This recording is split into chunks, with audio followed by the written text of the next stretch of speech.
Hey everyone, it's JC. I have a story to share with you today about mindless eating.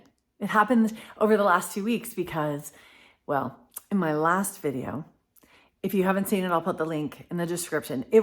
All I did was offer a list of questions and said, here's just a ton of questions you can ask yourself to take a first step on your journey to healing. Here's some things. Just see which one the Lord highlights. See which one he points to and says, let's start with that one. Just trying to give you some motivation to get started, even though for a lot of us, it's all the questions. Here's what happened. I have a subscriber named Robin. Hi, Robin. Robin, you're the reason I'm making this video. She commented on that one and said, you know what? The question about mindless eating spoke to me. Do you have any videos on that? And I was like, wait, I don't think I do. And so got me thinking a little bit. But then guess what happened? Within about an hour, here's full disclosure. I had not been asking myself any of those questions because I've been on this journey for a long time. I eat fairly healthy. The Lord went, guess what? Mindless eating, that's totally you. Thank you, Robin. He kind of called me out and went, JC, you're eating mindless almost all the time. And I had justified it because it was healthy food. It was whole food. It was, good food for the most part.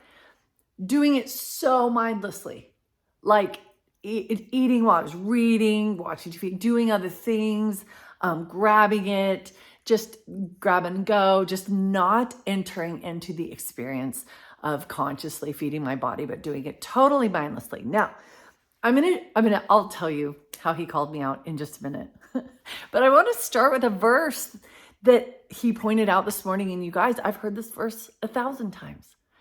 I've never thought of it like this, ever. And it totally applies to mindless eating. It was Romans 8:6 that talks about being carnally minded versus spiritually minded. Or it depends on the translation. The ESV says, for to set the mind on the flesh is death, but to set the mind on the spirit is life and peace. The NLT, letting your sinful nature control your mind leads to death, but letting the spirit control your mind leads to life and peace. Or the King James, again, like I said, that talks about being carnally minded. And we brush past that sometimes. Like, well, I'm not carnal. But think, the verse is talking about where our mind is. And I started to look at that carnally minded a little more, and it talked about being preoccupied, mentally mindless. I'm preoccupied. I'm lost in that thing. The definition of preoccupied even was engrossed in something, distracted by something. So if I'm carnally minded, my senses, the carnal part of my nature, the fleshly part of my nature, the feeding of my appetites, food being a huge one, my mind is engrossed in that or distracted by that, or I'm mindlessly just losing myself to the feeding of my appetites. Now, I'm wondering if, like me, you're quickly going, oh yeah, I don't just do that with food. I can be mindless with my phone, mindless with online shopping, mindless with binge watching. Like, it's so easy to just slip into something that's feeding your senses, something you're watching, listening to, reading, eating, touching, and we just go into this mindless place. In fact, this morning, I woke up and within about an hour, I realized I had gone down this deep rabbit hole. You know, when you get up and you're thinking about things and suddenly you grab your phone or your computer and you're like, oh, wait, and start looking something up. And like an hour later, you come up from air going, wait, what was that? Like complete mindlessness over that hour because I was so deep into what I was looking at that I just lost all consciousness of this life around me. I was just in it. And then you kind of shake yourself, come out of doom scrolling or whatever, you come out of it and you go, oh, wow. Like I wasn't even conscious. I was mindless. So this isn't just food. It can be so many different things where we just get swept away and engrossed by it. But this verse, oh my gosh, you guys, what struck me was, because the verse says that mindlessness leads to death. Carnal mind or being carnally minded. fleshly minded leads to death. It doesn't just say it's bad or it's harmful or it's unhealthy. It says it's death. And spiritually minded is life. So I really started to think about death, and there's a lot of ways to interpret this. So I'm not going to go into all that. What struck me was, in addition to my pondering my mindless eating, and also adding that rabbit hole I went on this morning, stupid hour lost to my laptop, it hit me that I come out of those experiences feeling more dead, more flat.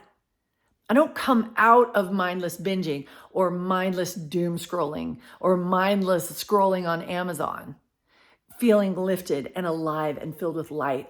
I come out of it really flat. Have you ever binged watched for hours and you have to peel yourself off the couch and you feel worse? You feel groggy and you were lost in the entertainment, but you don't feel lifted. You don't feel better. This is one commentator, and forgive me, I can't remember where I found it. We experience both spiritual death and spiritual life through particular inward sensations. I experience my spiritual death by how I feel and my spiritual life. When our mind is set on the things of the flesh, the result is death. Inwardly, flat, deadened. It causes us to feel separated from the enjoyment of God. We feel uneasy and deadened instead of peaceful and alive. This sense of death should serve as a warning to us, urging us to be delivered from the flesh and to live in the spirit. So today, I could say a lot of different things about mindless eating. What I'm saying is to be carnally minded, to be totally lost in the feeding of my flesh, even as I was, I wasn't eating Twinkies, but I was doing it mindlessly, just indulging without thinking. It left me more flat. It left me feeling that inward sensation of more dead and numb than lifted and light. And you know how the Spirit brings love, joy, peace. We know the fruit of the Spirit. Maybe today, just assess a little bit about your last mindless rabbit hole you went down, whether it was with food or what. How were you feeling after you were done? Did it lead to death in your inner man? Did it cause that? It was funny because when I had this wake-up call and the Lord was like, listen, you're doing this all the time and you haven't even thought twice about it. It was truly, I have to say with my whole heart, it was like a rebuke. Like when you grab a kid by the shoulders and go, no, like that kind of firmness. He wasn't unkind, but he was like, JC, stop. You're doing this all the time and you haven't even acknowledged it. You've been mindless about it. And so you haven't been thinking about the fact that you're doing it. So it felt like a rebuke, like stop it. Three things he pointed out. This is just my story. This may not apply to you, but this is how he spoke to me to kind of jolt me and go, okay, listen, breakfast, lunch, dinner. Stop. Just breakfast, lunch, and dinner. I grab food in between those sometimes. It could be for a million reasons. It's not always because I'm hungry and I'm not being mindless about it and something's on the counter and I grab it. And again, I've justified that because it was healthier food. Breakfast, lunch, dinner, just stop. Stop grazing all day. Stop indulging in food without thinking all day. Just let's bring this back in. Breakfast, lunch, and dinner, just stop. The second one was, child, you never show me gratitude for what you are putting in your mouth. Like a lot of us in different faith traditions have ways of blessing the food, but even those prayers can be mindless. And I had got out of the habit. Some of you are probably so good at it. I got out of the habit of that gratitude, not just a quick prayer. This week it's been really beautiful. It started with kind of a feeling of, oh, I am so grateful. I have this good, wonderful food that I love that makes my body feel so good. I'm so thankful. This gratitude just welled up in me every time I would sit to eat because, of course, I was trying to be mindful about it. And it was just such gratefulness that I have it provided and I have taken it so for granted that it's just been in my pantry and it's been provided so abundantly. And so gratitude has been just filling me. And so it's not like he was saying to me, you say a prayer every time you eat. It was just step into the sense of gratitude for what I've provided for you. Every time you eat, you were doing it in a way that was very mindless and taking that for granted. And then the last one was a big one. Once I started doing that, putting things away, I wasn't on my computer or my phone while I was eating. I wasn't watching TV while I was eating. I just like to be in another place. I wasn't tasting my food. So I stopped all that it's been a couple weeks now. And suddenly, not only was the gratitude welling up in me, but the sense of my fullness signals was right there. Suddenly a meal that I would eat mindlessly and I'd zip through it because I was doing something else and I wasn't paying attention. And then the food was gone. I was like, wow, it's gone. When I did it mindfully, it was like, wow, this is a lot of food.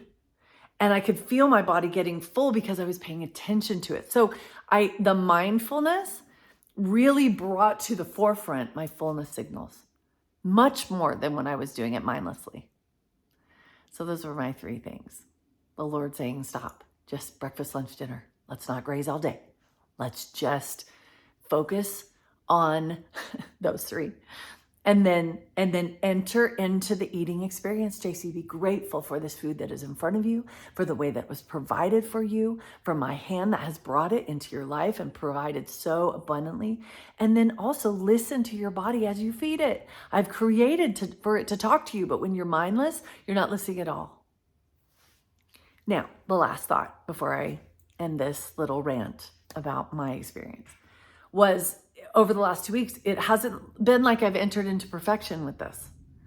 And I haven't felt the Lord calling me to do that. He knows I'm human. Sometimes there are days when I'm super tired and I'm trying to shift this, but there are days I just get into old patterns. So I haven't felt like it's been perfect, but what I've felt him pressing into me was, I want you to just be focused on this more often, to just enter into this more often. You'll get that ball rolling. I know it won't be every meal maybe, but as often as possible, gratitude, listening to your body, being grateful, stop all the grazing. So it's been a good couple of weeks. See, even a health coach that has been at it 20 years can really get lost sometimes. We just get lost in places where we've just justified things or rationalized things, or we're too busy to look at it right now. And I think the Lord knew this was a time where I could. So I hope that was helpful. Good luck in your own process. I'd love to hear some of the things that you have experienced as you've tried to tackle your own mindless eating. But for now, that's it. I'll talk to you next time.